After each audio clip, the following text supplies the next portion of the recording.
बिस्मिल्लाहिर्रहमानिर्रहीम सल्लु अलल हबीब सल्लल्लाहु ताला अला मुहम्मद। आज की हम वीडियो के अंदर हम आपको बताने जा रहे हैं कि अगर आपने कुर्बानी की है तो उसके गोश्त के कितने हिस्से करने हैं। प्यारे साथियों, हजूर सल्लल्लाहु ताला अलैहि वसल्लम का फरमान आलीशान है जिसका मफ़हूम है कि कुर्बानी के गोश्त के 3 हिस्से किए जाएं।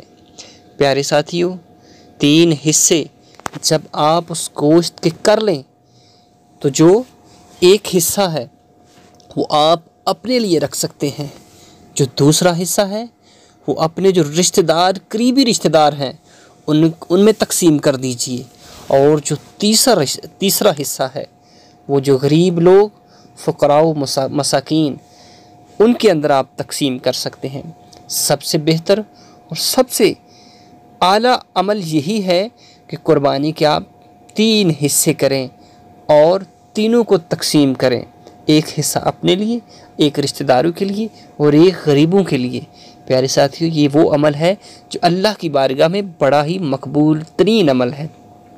कुर्बानी का गोश्त अगर आप सारे का सारा अपने घर में रख लेते हैं तो कुर्बानी हो जाएगी, लेकिन सबसे बेहतर और आला अमल ये है कि आप कुर्बानी के 3 हिस्से करें और तीनों तकसीम करें, एक अपने लिए, एक रिश्तेदारों के लिए और एक गरीबों के लिए।